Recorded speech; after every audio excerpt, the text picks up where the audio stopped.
Imagine waking up in a world where society has collapsed, but the most dangerous thing isn't the infected outside, it's the people, their fear, their love, their desperation, and their lies. In The Last of Us Part 1, we follow Joel and Ellie across a ruined America, dodging both monsters and humans who have lost almost everything. Beneath the gunfights and stealth sections, this is more than a survival story.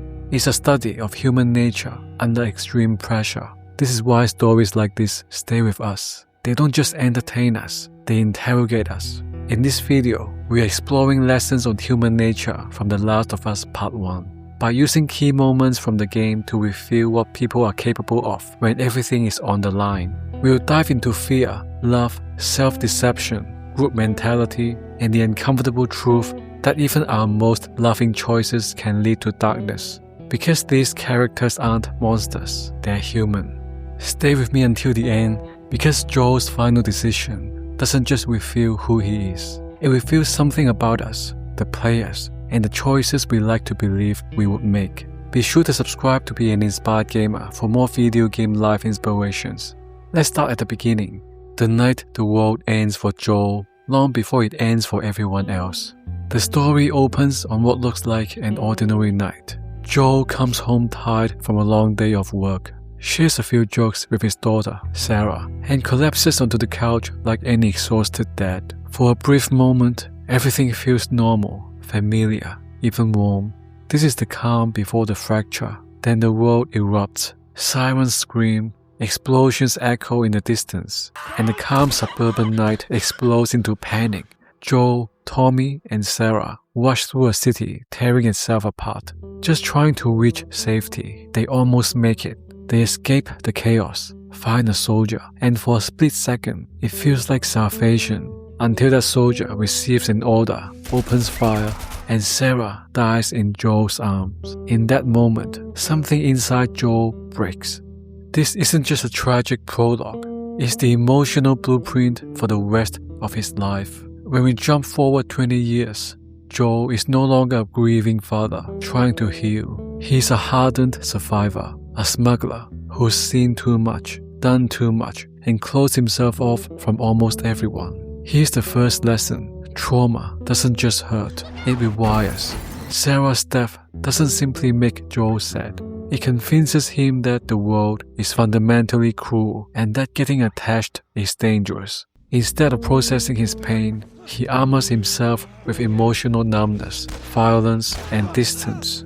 We all do our own version of this. We go through something painful, and instead of facing it, we build a personality around it. We say things like, I don't trust people, or I'm better off alone, or I don't care about relationships. And over time, those defenses start to feel like our true identity. Joel's emotional armor keeps him alive in a brutal world, but it also traps him. It shuts down a part of him that can be open, vulnerable, or loving. Trauma becomes his normal, smuggling, violence, shutting people out. These things stop feeling extreme and start feeling routine. We see this most clearly in how he treats Ellie at first. To Joel, she isn't a kid in need of protection. She's a cargo, a job, a responsibility he didn't ask for. He snaps at her, keeps her at a distance, and refuses to talk about his past. He doesn't want another reason to care, because caring is the gateway to pain. And this leads us to the first big takeaway.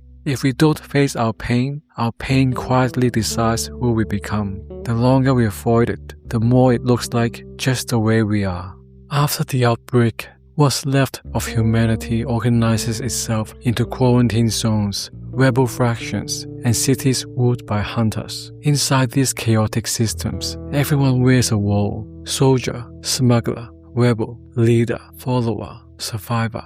Joel is no exception. He becomes the hardened smuggler who does the jobs others won't. On the surface, Joel is calm, efficient, and cold. He moves contraband, cuts deals, and kills when necessary. He acts like none of it really affects him, like he's beyond guilt or fear, just doing what has to be done. People use roles as armor. Joel's identity as a hardened survivor allows him to hide how vulnerable he really is.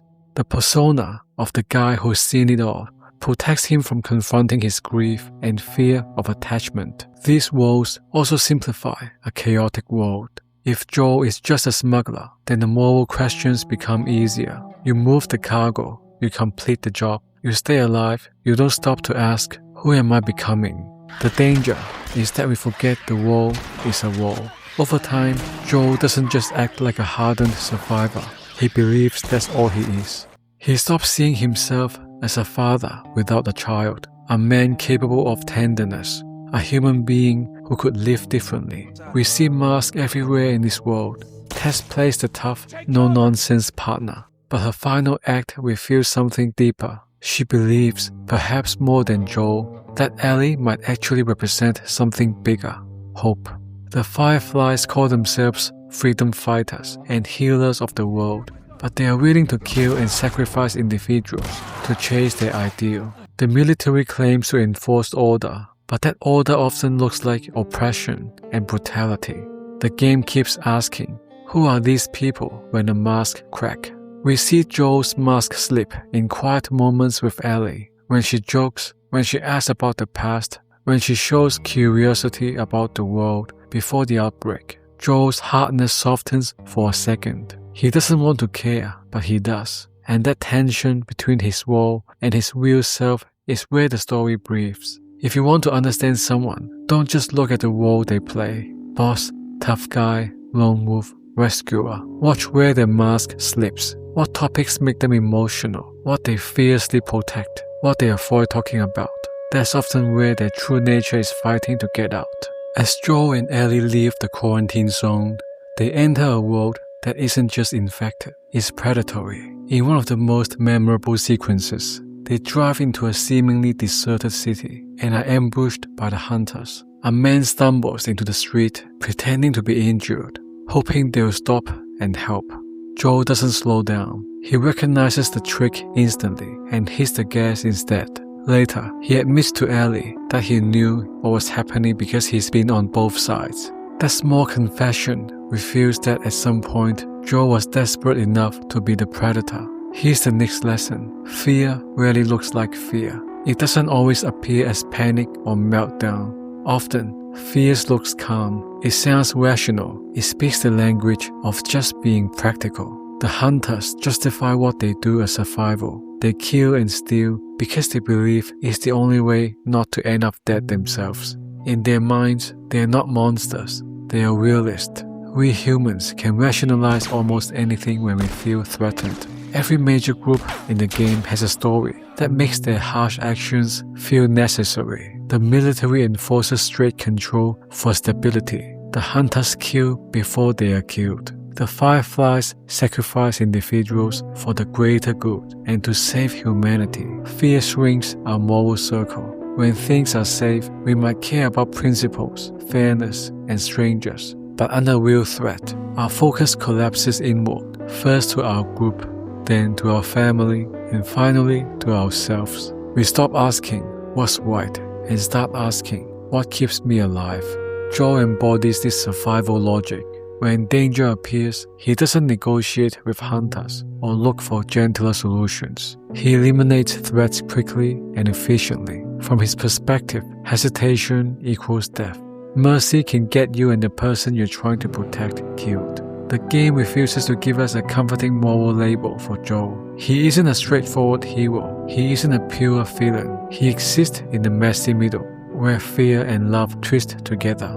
And it quietly asks us, if you had lived his life, are you sure you'd be any different? When we justify our own harshness as just being realistic, it's worth asking, is this truly wisdom, or is it fear dressed up in logic? Then the game gives us Henry and Sam, two brothers making their way through the same broken world, mirroring Joel and Ellie, an older protector and a younger soul still clinging to some form of childhood. When they first collide with Joel and Ellie, it's chaos, suspicion, and guns pointed in every direction. Joel doesn't trust them, Henry doesn't trust Joel, but survival pushes them together, and slowly, a fragile alliance starts to form. Ellie and Sam bond almost instantly. They talk about comics, joke around, and share the kind of moments kids are supposed to have, but almost never do in this world. For a brief stretch of time, These 4 characters feel like a patchwork family. There is still danger, still scarcity, still fear, but there's also laughter, teamwork, and something that looks a lot like hope. And then, in one night, it all collapses. Sam is bitten, he hides it, scared and in denial, choosing a few more hours of pretending over the pain of telling the truth. By morning, he's turned. He attacks Ellie. Henry is forced, in a single unbearable moment, to shoot his own brother. And when the shock of what he's done hits him, when he realizes that the one person he has been living for is gone, Henry turns the gun on himself. It's one of the most brutal sequences in the game, not because of the gore, but because of what it says about us. We are wired to seek connection, even when we know it might destroy us. Henry's entire identity is wrapped around protecting Sam. That love gives him purpose, but it also means that when Sam dies, Henry has nothing left to hold on to. Trust in this world is fragile. One secret, one bite hidden, one truth avoided, and everything falls apart. But the temporary family they formed still mattered. Those moments of joy, of cooperation, of shared humanity weren't meaningless just because they ended in tragedy. Joel and Ellie don't monologue about what happens next, but their silence is heavier, their bond feels older. They've just watched up close what love can give and what it can take away. The lesson is harsh. Relationships are risky. People can leave, betray, or break in front of us. But the alternative, never trusting, never caring, never opening up, is a different kind of death. You survive but don't live. From the beginning, Ellie stands out because she's still a kid. Sarcastic, curious, stubborn, quick to joke, quick to question. She's grown up behind walls, but there's still a spark of wonder in her. Still a sense that she wants to see the world, not just survive it. But the world doesn't let innocence sit untouched for long. Ellie learns to shoot. She learns to fight. She's dragged step by step from observer to participant. Her encounter with David is where that process reaches its darkest point. Separated from Joel in the dead of winter, injured and alone, she's forced to hunt just to eat. When she meets David, he seems gentle, calm, almost reasonable. He offers help, safety, cooperation. And for a moment, it feels like maybe, just maybe, there's someone decent out here. But slowly, his mask slips. His group has turned to cannibalism. His interest in Ellie is controlling, predatory, deeply unsettling. He wants power over her mind as much as her body. He speaks in soft tones, but everything underneath is manipulation. He misreads her. He sees a frightened child he can break. But Ellie is something else. Terrified, yes, but fiercely, violently determined to survive. Their final showdown takes place in a burning building, and it's chaos. Ellie doesn't kill David cleanly or calmly. She attacks him in a frenzy, driven by terror and rage, long past the point where he's already finished. When Joel finds her afterward, she's gone somewhere else inside herself. She's shaking, bloodied, distant, like he had to leave her own body just to get through it. That's what real co-option of innocence looks like. It's not a single moment where someone turns bad. It's a series of situations where the only options left involve violence, and survival means crossing lines you never wanted to cross. Killing David saves Ellie's life, but it costs her something invisible. She doesn't walk away from that fight the same person. She still cracks jokes sometimes, she still cares, but there's a heaviness there now, a shadow behind her eyes. In this world, growing up doesn't mean getting a diploma or your first job. It means learning how far you're willing to go to keep breathing. It means discovering what you are capable of when no one is coming to save you. And yet, she endures. She doesn't give up on Joel. She doesn't give up on herself. That resilience is part of human nature too. The part that keeps moving even when it has every excuse to stop. All throughout the story, the fireflies exist in the background as a symbol. They are the rebels, the resistance, the ones supposedly fighting for a better future. They are chasing a cure, clinging to the idea that all this pain might mean something if humanity can be saved. By the time Joel and Ellie finally reach them, it feels like the end of a pilgrimage. Ellie's immunity might finally matter. All the danger, the loss, the pain, maybe it all leads here, to a chance at something bigger. Then Joel learns the price. To create a vaccine, the Fireflies plan to operate on Ellie's brain. The surgery will kill her. They've already decided. They don't ask her. They don't ask Joel. The greater good has spoken. This is where human nature and group psychology collide. Once a group becomes devoted to a grand ideal, save the world, win the war, fix everything, it becomes frighteningly easy to treat individuals as tools. Ellie stops being a person with a future and becomes an asset, a rare resource, a necessary sacrifice. The language of morality covers the brutality of the act. It's for the greater good. It's the only way. We don't have a choice. But beneath those phrases is a simple fact. They are willing to kill a child who never consented because the potential outcome benefits everyone else. Inside the group, people can feel righteous. The surgeon, the leader, the guards, they don't think themselves are evil. They likely see themselves as making the hardest choice, carrying the burden no one else can handle. We see echoes of this whenever people excuse harm in the name of some bigger aim. It hurts now, but it's necessary. They are just collateral damage. This is how progress works. The game doesn't step in and tell us they are wrong or they are right. Instead, it leaves us with uncomfortable questions. If a cure really was possible, is Ellie's life a fair price? Who gets to decide that? At what point does serving the greater good turn into something monstrous? There are no clean answers, and that's exactly the point. Joel's response to the Fireflies' plan is not philosophical. It's not strategic. It's personal. He doesn't see Ellie as an experiment or a symbol. He sees a girl who laughed with him, argued with him, saved his life, and pulled him back from the emotional grave Sarah left him in. By this point, Ellie isn't a job. She's his daughter in everything but name. When he realizes they are going to kill her, something in him snaps into focus. He doesn't ask for a vote. He doesn't negotiate terms. He picks up a gun and goes to war. He fights his way through the hospital with a kind of cold fury. Anyone between him and Ellie is an obstacle to be removed, and he removes them without hesitation. In that operating room, we are staring at the fulcrum of the entire story. Do you let one person you love die to maybe save the world? Joel's answer is no. He chooses Ellie over everyone else.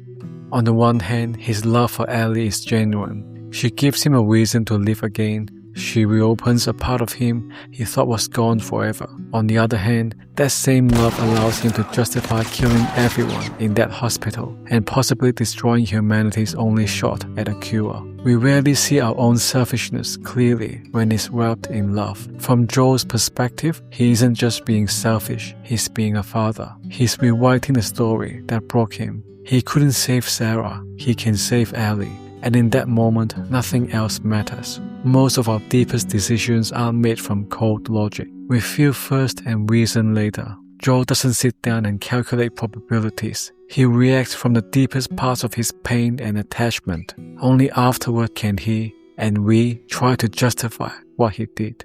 That's why this ending hits so hard. It doesn't just expose Joel, it exposes us. A lot of players admit that in his position, they would have done the same thing. We like to believe we will sacrifice for the greater good until the person on the line is someone we love. Then the equation changes. The Last of Us suggests a difficult truth. When love and morality collide in extreme situations, love often wins, even if the world loses. When you step back and look at the entire journey, The Last of Us Part 1 stops feeling like just a post-apocalyptic story and starts feeling like a psychological mirror. We see a father shattered by trauma who closes his heart to survive. We see a girl born into chaos who still insists on curiosity, humor, and hope. We watch them move through a world where every person and every group is wrestling with fear, love, loyalty, and desperation. The infected are terrifying, but they are not the real focus. They are the pressure, they are the test conditions. The real subject is people. What we become when comfort, structure, and safety are all stripped away. From Joel and Ellie to Tess, Bill, Tommy, Henry, Sam, the Hunters, and the Fireflies, the game refuses to give us simple categories. No one is purely good, no one is purely evil. They are mixtures, patchworks of pain, love, fear, hope, selfishness, and sacrifice. Our past shapes us, but it doesn't fully define us. Joel's trauma pushes him toward numbness and brutality, but Ellie pulls him back toward love and attachment. Ellie's suffering hardens her, but it also deepens her resolve, her empathy, and her strength. Under pressure, our true priorities emerge. The Fireflies choose the cause over the individual. Joel chooses the individual over the cause. Both choices are costly. Both are understandable. Neither is clean. And running through all of this is one final thread. We live by stories. We tell ourselves who we are, why we did what we did, and what it all means. It was for the greater good. I had no choice. I did it because I loved them. The Last of Us quietly challenges us to take a second look at those sentences, not just in the game, but in our own lives. What truths are you avoiding? What stories are you telling yourself so that you can live with your choices?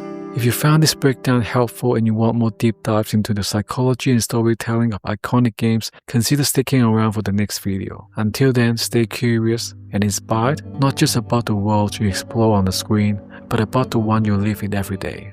Thank you for watching.